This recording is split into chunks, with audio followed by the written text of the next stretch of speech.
जो फिर से आपके साथ अगले सेट के साथ हम आपके साथ उपस्थित हैं। तो हम बात कर रहे हैं आजकल जैक का जो मॉडल प्रश्न पत्र जारी किया गया है 2022 की परीक्षा के लिए। अभी हम गणित के सेट 2 का बात करेंगे। हम अभी तक साइंस का बात कर रहे थे, आज गणित का पहला सेट है सेट 2 और सारे सेट का हम बात करेंगे। 5 सेट टोटल निकाले गए हैं, तो 5 सेट हम रिलीज़ किया गया है, तो उसको हम बात करेंगे। आज है सेट 2, टोटल 40 क्वेश्चन है और सब में ABCD सब ऑब्जेक्टिव टाइप का है और उसमें बात किया गया है कि इसी में से लगभग शायद क्वेश्चन जैक में आएंगे। तो पहला क्वेश्चन है 140 के अभाज्य गुणनखंड के गुणनफल के रूप में लिखा जा सकता है। 140 के अभाज्य गुणनखंड, 140 के अभाज्य गुणनखंड क्या हो जाएगा? 2 गुना 70 हो जाएगा। तो ये 2 गुना 2 अभाज्य गुणनखंड आप करके भी देख सकते हैं। ऐसे 140 है तो आप यहाँ पर 70 आ जाएगा, फिर 2 ये 35, 5 इंटू 7, 2 इंटू 2 इंटू 5 इंटू 7, ये हो गया अभाज्य गुणनखंड। तो 2 गुना 5 गुना 7, सही आंसर बी है पहला क्वेश्चन। दूसरा क्वेश्चन है कि किसी दो धनात्मक पूर्णांकों a और b के लिए HCF AB गुना LCM AB, तो HCF और LCM को गुना करते हैं, वो a और b के गुणनफल के बराबर ही होता है। a गुना b करेंगे, a बराबर होगा LCM of AB, LCM of AB Guna HCF of AB। कोई भी दो संख्या है, अगर मान लीजिए कि 10 गुना 4 हम कर रहे हैं, तो a LCM ऑफ 10 4 और HCF ऑफ 10 4 के बराबर होगा, ये बोल रहा है। तो सही आंसर क्या है उसका? C number. तीसरा है कि 45 और 160 का HCF, 45 और 160, 45 और 160, तो आप देख लीजिए HCF, इसको हम डिवाइड कर देंगे तो कितने बार जाएगा? 3 बार जाएगा, ये 13 आ जाएगा, ये 15 और फिर से 45 को डिवाइड कर दीजिए तो HCF कितना हो गया इसका? 15। सही आंसर है आपका सी नंबर। क्वेश्चन नंबर 3 का सही आंसर सी है। क्वेश्चन नंबर 4 है कि दो धनात्मक पूर्णांक है a और b दिए रहने पर यदि अद्वितीय पूर्णांक संख्याएं q तथा r विद्यमान हैं तो निम्न में से कौन सा कथन सत्य है? दो धनात्मक पूर्णांक है a और b। क्वेश्चन नंबर 4 a और b है, बोल रहे हैं कि a और b दिए रहने पर यदि अद्वितीय पूर्ण संख्याएं q तथा r विद्यमान हैं तो निम्न में कौन सा कथन सत्य है? a equal to b q minus r, a equal to b q plus r, सभी धनात्मक हैं तो धनात्मक में कुछ भी हो सकता है। a equal to b by q minus r, a equal to b by q plus r. कौन सा कथन सत्य है ये थोड़ा देख लीजिएगा। पूरा क्लियर क्वेश्चन कर नहीं रहा है कि a और b ठीक है धनात्मक पूर्णांक है, q और r भी दो पूर्णांक है। अब यहाँ बोल रहा है अद्वितीय पूर्ण संख्याएं हैं। अद्वितीय पूर्ण संख्याएं, पूर्ण संख्या आपका पॉजिटिव भी हो सकता है, नेगेटिव भी हो सकता है। अद्वितीय पूर्ण संख्याएं q और r है, तो क्या हो सकता है इसका? a equal to b q minus r, कुछ भी हो सकता है। आप कुछ भी संख्या ले सकते हैं। a और b है, मान ली कि 2 और 3 हम ले लिए, q और r कुछ भी है, कुछ भी है, तो इसको हम a b c के फॉर्म में लिख ही सकते हैं। कोई भी चौथा नंबर को बाकी 3 नंबर के सहयोग से लिख सकते हैं, ऐसा कर सकते हैं। a इक्वल टू, सारे ऑप्शन हमको सही लग रहे हैं। अब से आप देख लीजिएगा इसको कि क्या है अद्वितीय पूर्ण संख्या। इस वर्ड में थोड़ा सा ये है कि अद्वितीय पूर्ण संख्या का क्या अर्थ है। पूर्ण संख्या का अर्थ तो ये है कि वो पॉजिटिव और नेगेटिव सारे हो सकते हैं, माइनस अनंत से लेकर प्लस अनंत तक। अद्वितीय पूर्ण संख्या, ये अद्वितीय वर्ड का क्या अर्थ है? जब ए क्लियर हो जाएगा तब यहाँ पर हम कुछ क्लियर कर सकते हैं, वरना ए क्लियर नहीं है, सिर्फ पूर्ण संख्या की बात आएगी तो इसके सारे ऑप्शन सही हो जाएंगे। किसी भी एक को बाकी 3 की सहायता से लिखा जा सकता है, कहने का ये अर्थ है। पाँचवा है कि एक बहुपद है x square minus 9x plus a, शून्यकों के गुणनफल 8 है, तो इसके शून्यक हैं। गुणनफल 8 है, आप देख लीजिए 5 नंबर में क्या होगा? X square minus 9x, x square minus 9x plus a. तो शून्यक के रूप में अगर हम किसी बहुपद को लिखना चाहें तो कैसे लिखते हैं? मान लिया अल्फ़ा प्लस बीटा अगर शून्यक है तो इस तरीके से लिखते हैं कि शून्य का योग जो है वो क्या है? b के बराबर होता है और शून्य का गुणनफल जो है वो c के बराबर होता है। तो आपको क्या बोल रहा है कि शून्यकों का गुणनफल 8 है, गुणनफल 8 है तो योग क्या होगा? योग आपका 9 के बराबर आएगा। तो इसके शून्य क्या क्या हैं, शून्य क्या क्या हैं। अब देखिए यहाँ पर अगर हम योग 8 कर दिए, योगफल 8 है अर्थात क्या बोला, गुणनफल 8 है ना, हाँ गुणनफल 8 है, ए 8 है, तो आपका पूरा समीकरण क्या बन जाएगा, x square minus 9x plus 8 equal to 0। अब देखिए 9 को क्या कर देंगे हम 1 और 8 में तोड़ देंगे, a x square minus x minus 8x plus 8 equal to 0। आपका आंसर क्या क्या आ जाएगा 1 और 8, अल्फा इक्वल टू 1 और बीटा इक्वल टू 8, दोनों प्लस में आएंगे, अल्फा इक्वल टू 1 और बीटा इक्वल टू 8, दोनों शून्यक जो है वो प्लस में आएंगे, क्योंकि ये बी जो होता है minus of alpha plus beta into x होता है, जिसका सही आंसर डी है। आप इसको सॉल्व भी कीजिएगा तो alpha equal to 1 beta equal to 8। Question number है ये 5। 6 है कि अल्फा बीटा बहुपद x square plus 2x plus 1 के शून्यक हैं, तब 1 by alpha plus 1 by beta क्या होगा। देखिए क्वेश्चन का लेवल अच्छा है, अगर आप 10th क्लास के लेवल से देखें तो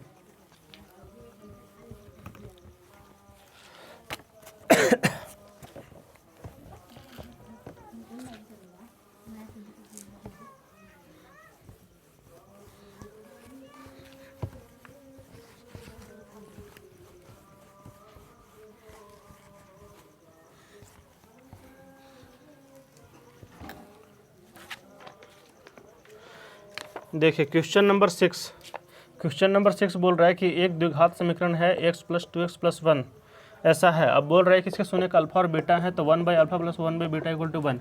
देखिए alpha plus beta equal to -2 आ जाएगा and alpha beta equal to 1, या फिर इसको सॉल्व भी कर लीजिए, x square plus 2x plus 1 equal to 0।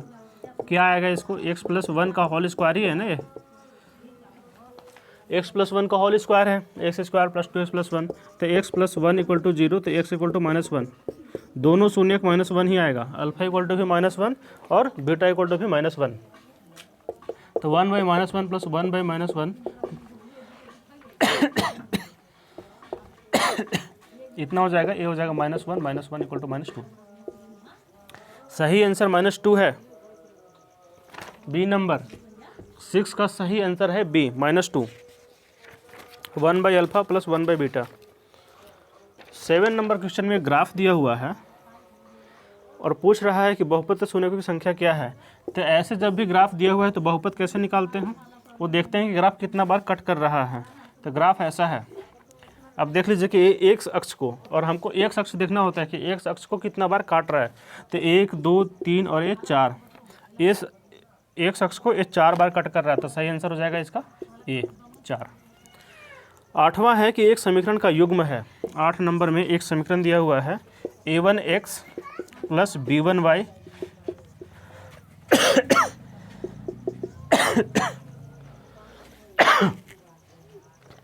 दूसरा है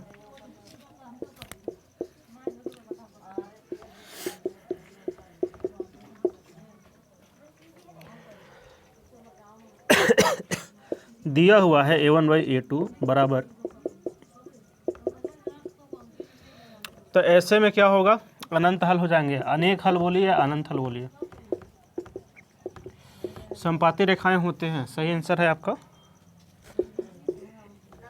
बी अनंत हल। क्वेश्चन नंबर 8 तक हो गए।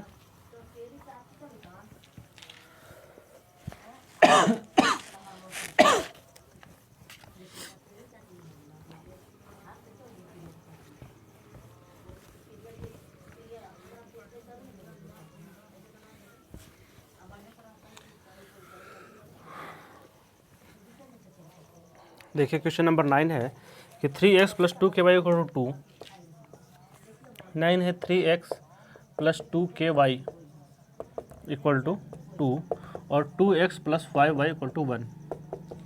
हल करना है। क्या बोल रहे हैं कि समांतर हैं, समांतर है तो k का मान बताइए। समांतर में क्या होता है कि जब रेखाएं समांतर होती है तो समांतर रेखाओं में कोई हल नहीं होता। समांतर रेखाओं के लिए हमारा कंडीशन क्या है, a1/a2 बराबर b1/b2 बराबर नहीं c1/c2। देखिए 3 यहाँ 2 यहाँ 2k यहाँ 5, तो ये क्या हो जाएगा 3 × 5 = 15 और ये हो जाएगा 4k। k इक्वल टू 15/4 है,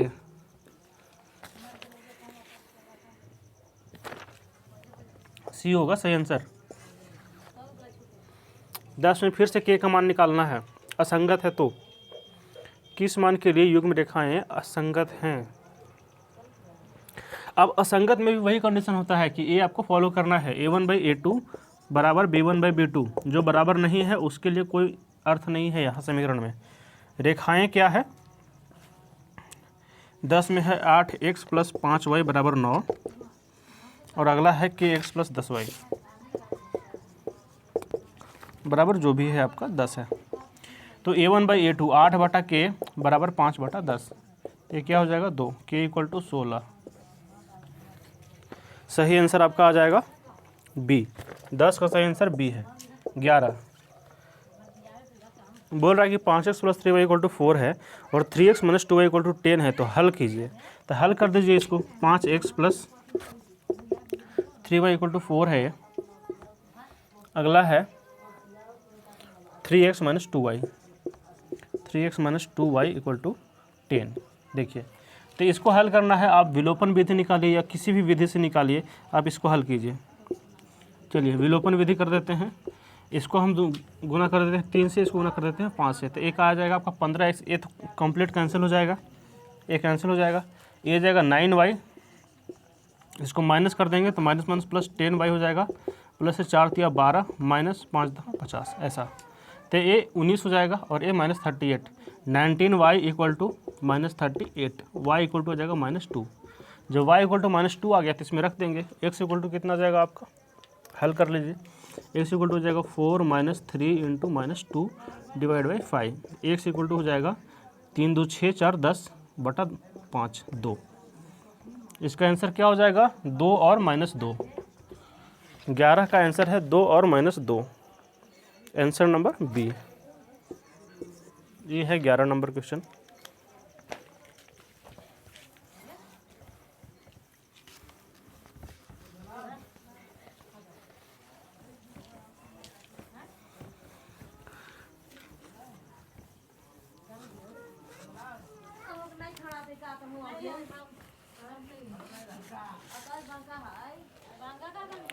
बारह नंबर है कि यदि x बराबर a है, y बराबर b है। 12 नंबर बोल रहा है x बराबर a है, y बराबर b है, तो है क्या कि x - y बराबर 2 एंड x + y = 4। तो a और b के मान ज्ञात कीजिए। जो x का मान है वही a होगा, जो y का मान है वही b होगा। तो x + y = 4 कर दीजिए। तो x + y = 4 करने पर ऐड कीजिएगा तो 2x = 6 आ जाएगा। x बराबर 6/2 अर्थात 3, और दोनों को जोड़ने पर 4 आ रहा है, तो x का मान 3 कर दीजिएगा तो y = 1 आ जाएगा। तो a = 3 एंड b = 1, सही आंसर आपका आ जाएगा। कौन सा क्वेश्चन है, 12 नंबर, 3 और 1 सी। 13 है, हल करना है। हल करने आप लोग को बता ही चुके हैं, विलोपन विधि या जो विधि आप अपनाना चाहें। ये है 7x - 4y बराबर 2। 7 से इसको कर दीजिए, इसको मल्टीप्लाई 5 से कर दीजिए, तो ये कैंसिल हो जाएगा। 100 वाला कैंसिल कब होगा, जब घटाएंगे। ये हो जाएगा आपका 7 दूनी के 14y, ये आपका माइनस माइनस प्लस हो जाएगा, 5 का 20y। ये 16 गुना 7 करेंगे तो 112 आ जाएगा, ये हो जाएगा 10। तो कितना हो गया ये 20y है, 20 और 14 34y, और ये हो गया आपका 102। तो y = 102/34, 17 से और 6 बार में अर्थात 3। y की वैल्यू 3 आ गई। अब x का मान कितना आ जाएगा, y की वैल्यू 3, तो x का मान यहाँ से निकाल लीजिए। 16 - 2 × 3 - 2y/5 बराबर 16 में से 6 घटा दीजिए तो 10/5 बराबर 2। तो इसका आंसर क्या हो जाएगा, 2 और 3। 13 का 2 और 3, आंसर ए। 14 नंबर देखिए। 14 नंबर है कि कौन सा द्विघात समीकरण है। तो कौन सा द्विघात समीकरण है, तो पहला वाला द्विघात समीकरण नहीं होगा क्योंकि दोनों तरफ x² है, वो कैंसिल हो जाएगा। दूसरा वाला द्विघात समीकरण है, सिर्फ दूसरा ही द्विघात समीकरण है, x + 2 का होल स्क्वायर, x + 2 का होल स्क्वायर, x - 2 है, -2 का होल स्क्वायर = 2x - 3, ये द्विघात समीकरण है। 14 का सही आंसर होगा बी। 15 है कि द्विघात समीकरण के समान एवं पुनरावृत्ति मूल के लिए शर्त है d = 0। 15 का बी सही आंसर है। d = 0 अर्थात b² - 4ac = 0। इसमें क्या हो जाएगा, अल्फा = बीटा। यदि 3 रूट है तो ये गामा 2 ही में आएगा, अल्फा = बीटा। 16 है कि द्विघात समीकरण का विविक्ततर है। अब ये विविक्ततर का क्या अर्थ है, x² - 5x + 4 = 0।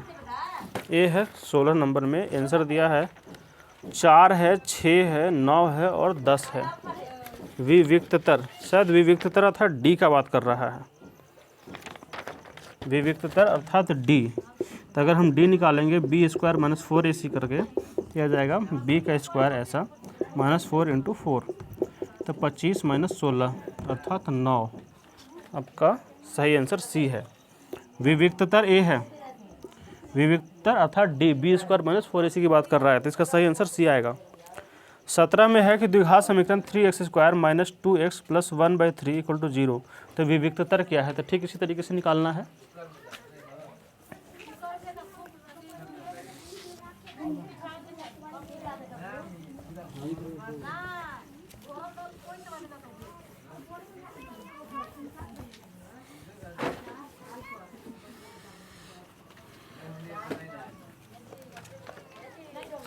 क्वेश्चन नंबर है 17, विविक्ततर की बात कर रहा है अर्थात डी की बात कर रहा है, तो b² - 4ac और आपका समीकरण है x² 3x² - 2x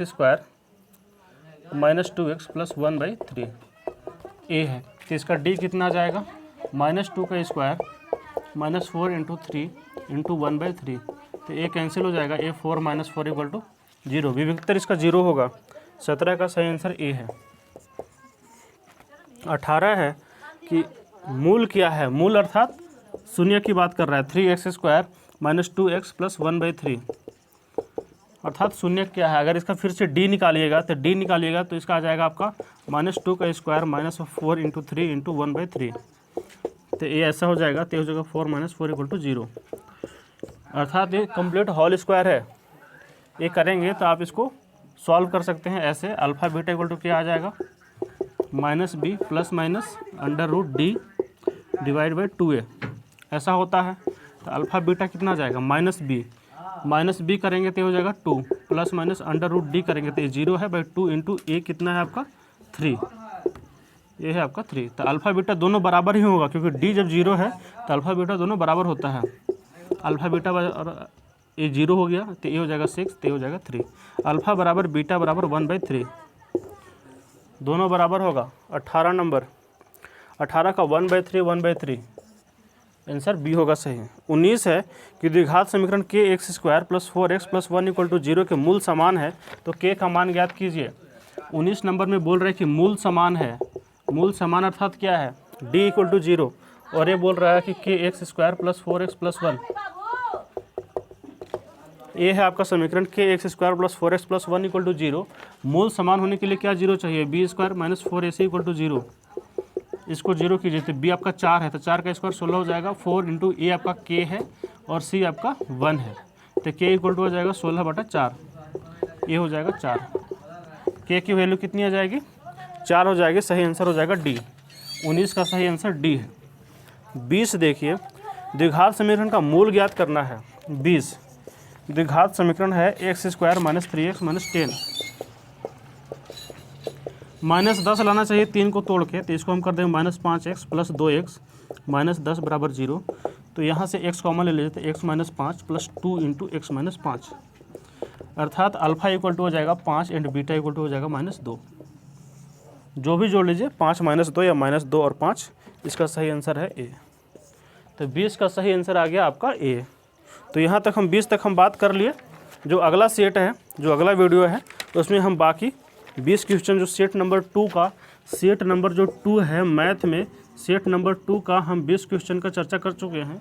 जो अगला 20 क्वेश्चन होगा उसको हम अगले वीडियो में चर्चा करेंगे।